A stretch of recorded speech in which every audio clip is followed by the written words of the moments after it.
Welcome into the College Football Smothered and Covered Weekend Feast. This show brought to you by BetOnline, the world's most trusted betting platform and your number one source for everything online sports betting. Right now, you can receive a 50% free bet on up to $250 on your first deposit to bet on anything from the Olympics to baseball, Formula One racing. Use promo code BLEAV, B-L-E-A-V, and you will get that 50% free bet credit on your first deposit up to $250. BetOnline, the game starts here, and the Weekend Feast starts here, the best of the best from SEC Media Days.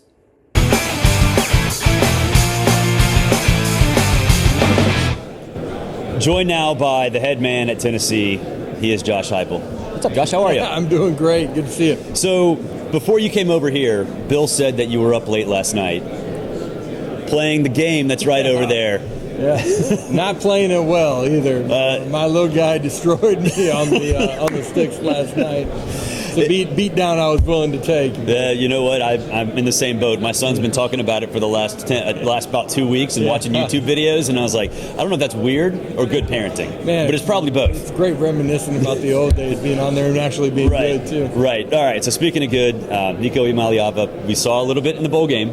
We've heard about the hype coming in and how good he can be. I'm not going to ask you how good he can be. What does he need to work on? Well, as a young quarterback, there's a lot of things that he's got to continue to grow on. That's the great thing about his journey. He's really talented, but he works extremely hard.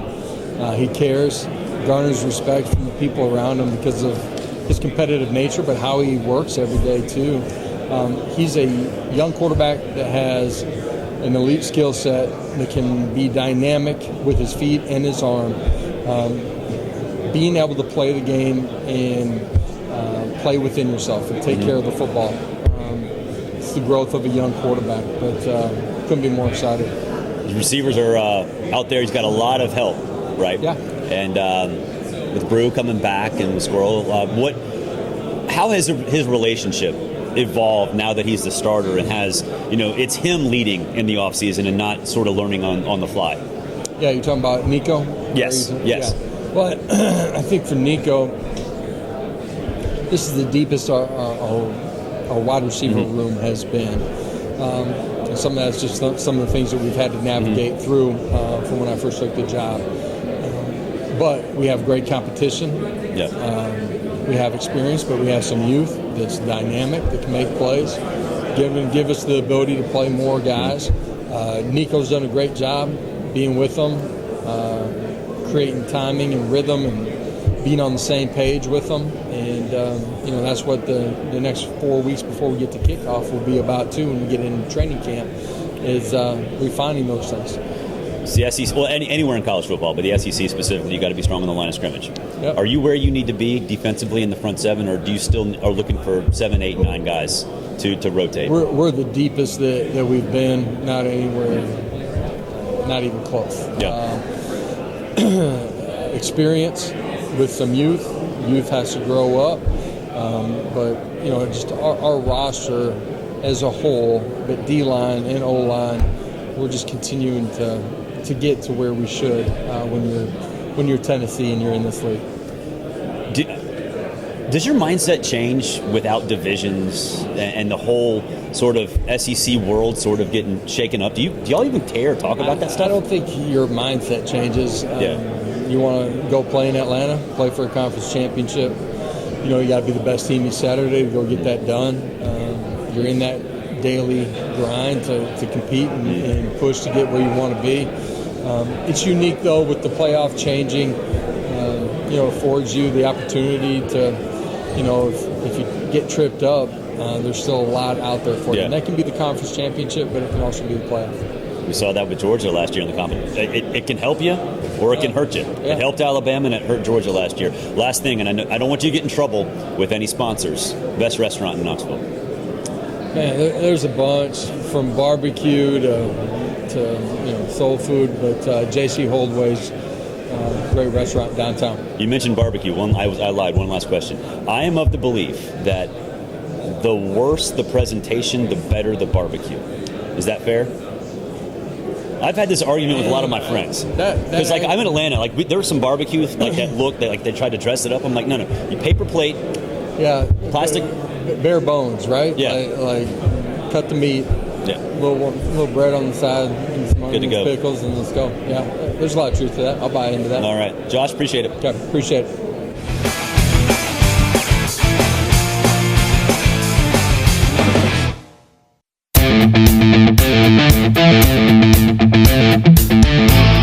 Special guest stopping by, Payton Thorne, the quarterback of the Auburn Tigers, going into year 2, not just as a starting quarterback on the Plains, but also with Hugh Freeze. How you doing?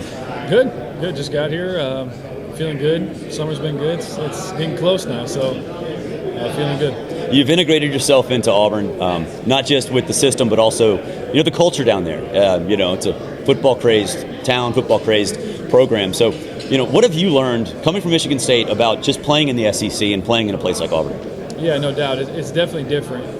When people say it means more, it definitely does. And living in the state of Alabama for just over a year now, you kind of realize there's not much to do, honestly. And so you're sitting there, and in the spring, me and my roommate were sitting there. We're like, man, what other than football, what are we doing right now? So you want to go catch a baseball game, you want to go to a basketball game, and so you understand why so many people just love Auburn. Yeah. And obviously, the football games in the fall are a huge deal, and like I said, there's not a ton to do other than, I guess, go to the lake. And if you It's a nice lake. Yeah, if you want to drive down to the beach. Don't jump off that rock, though. That's dangerous. Yeah, right. And then Auburn sports. So Yeah. it's been cool. Yeah, as an Auburn grad, I grew up Auburn, and so I know all about that. And it's a great place. It's a great place. This year, last year was disappointing. Highs, lows. Almost beat Georgia, almost beat Alabama, New Mexico State. So you kind of ran the gamut, right? Multiple new receivers, but 3 guys in particular, including Cam Coleman. Just from your perspective, working with those guys, how are they going to help you extend the passing game, make it a little bit better? What specifically do those 3 guys bring that will make this different? Yeah, so like you said, you start with Cam Coleman, obviously a huge name. Auburn fans are super excited Huge about guy, him. too. Yeah, super excited about him, as they should be. Yeah. And he's been great. He's been great to work with. He's a stud. Yeah. I think he's going to have a great chance to only play at Auburn for 3 years and then have his chance in the NFL. Yeah. Works hard. He's been great. And then you go to Keandre, who's the newest of the 4. And knows big game football. Yeah, absolutely. Yeah. Has played in big games. He's a really good player. He also works hard and just he's a guy with a lot of experience, just like Rob. Yeah. And so talking with those guys, it's not. Those guys are different than Cam. Cam, you're teaching some things that a guy hasn't experienced yet. Those guys have experienced it.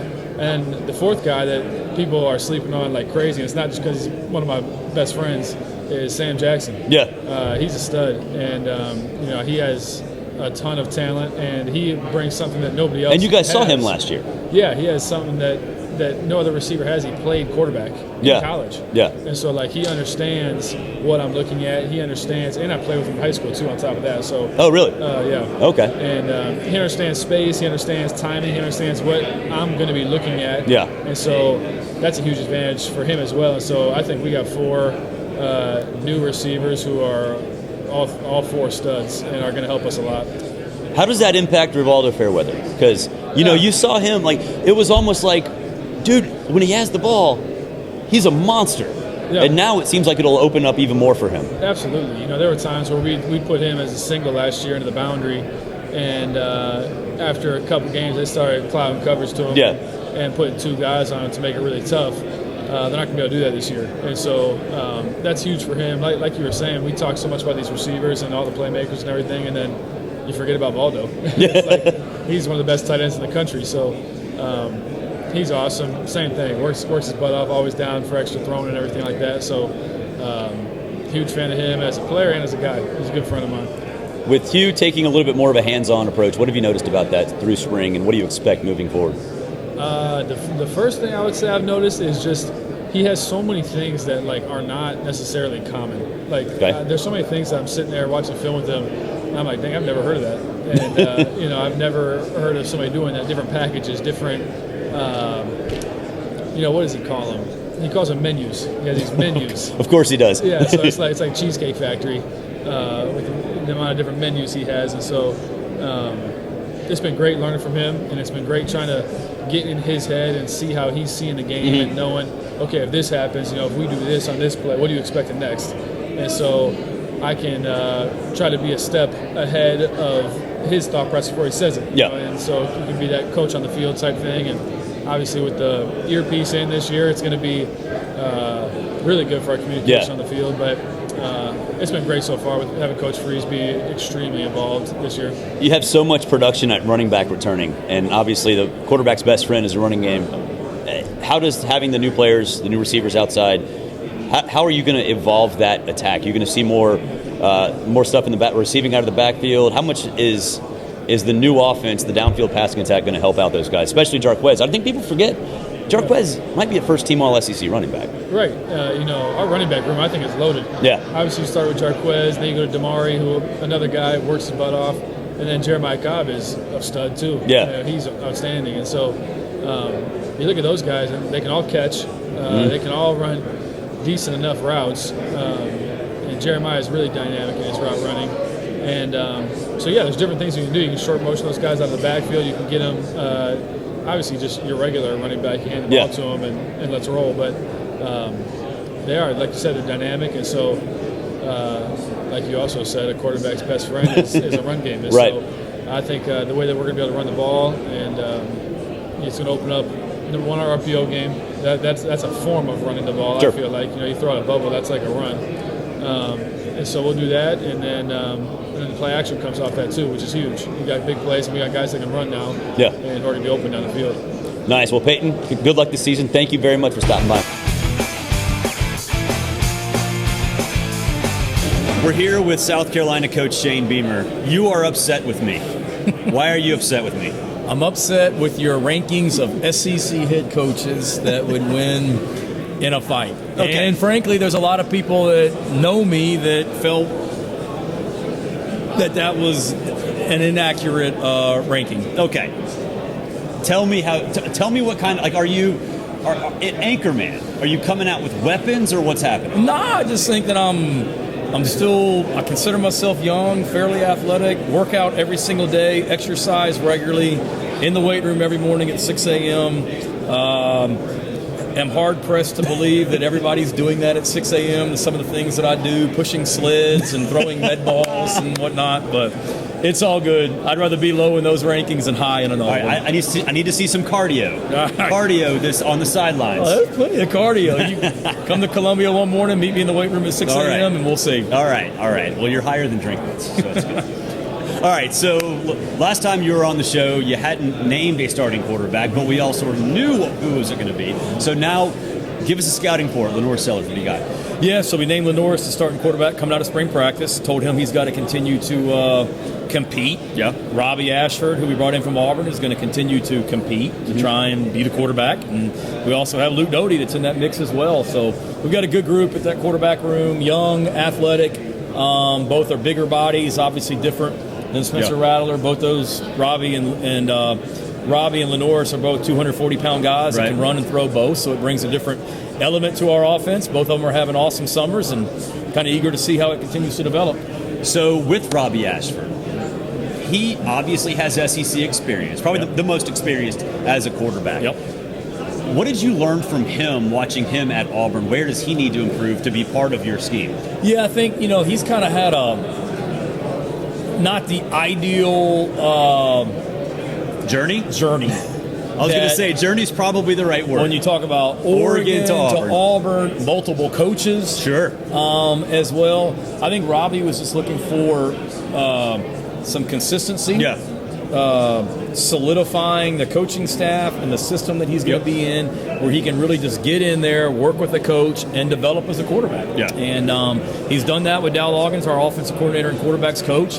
I feel like Robbie's made a lot of progress since he got there in January, and eager to see him. I think he would tell you there's a lot of areas to improve. I think the biggest thing is just playing quarterback and being confident and being around a coaching staff that I'm not saying anybody didn't, but a staff that believes in him and continues to help him get better. The offensive line. Yep. It's been the injuries have just decimated you guys over the last couple of seasons. Yep. Is it one of those things this year where you hope and you've been trying to teach them, hey, you learn your best lessons from the things that hurt most? Yeah, I think you can look at a lot of positions and say that. You know, we went through some uncomfortable moments last year because of injuries and youth. We grew from it. It wasn't always pretty, but we grew. You look at, we started 2 true freshmen on the offensive line last year. They'll be better for that this year. There's no question we're more talented on the offensive line than what we were last year at this time. We have more experience because those guys are a year older. And now I think the key is for them just to continue to grow and develop and get better. But we grew from last year, and those guys, that's a hungry group as well. Right. Because they've heard what's being said about them on the outside, and I know they're excited to put that to bed. All right, I don't want any advertisers or partners to get mad at you. Best restaurant in Columbia? See, I can't name them all because somebody's going to get mad at me. We got a lot of good ones. There's a lot of good ones in Columbia. It's hard to name one. If I name one, I'll probably forget a sponsor, like you're saying. I'm going to make a friend mad that owns a restaurant that I don't name. So I'll just say that there's a lot of really good ones, and fortunate to live in the capital city of South Carolina. It's a great place. Well, appreciate it, Shane. You got it. That'll wrap it up for the Weekend Feast. Of course, we are brought to you by Bet Online. Use promo code BLEAV, BLEAV, and you'll get 50% free bet credit on your first deposit up to $250. Till next week, have a great weekend, everybody.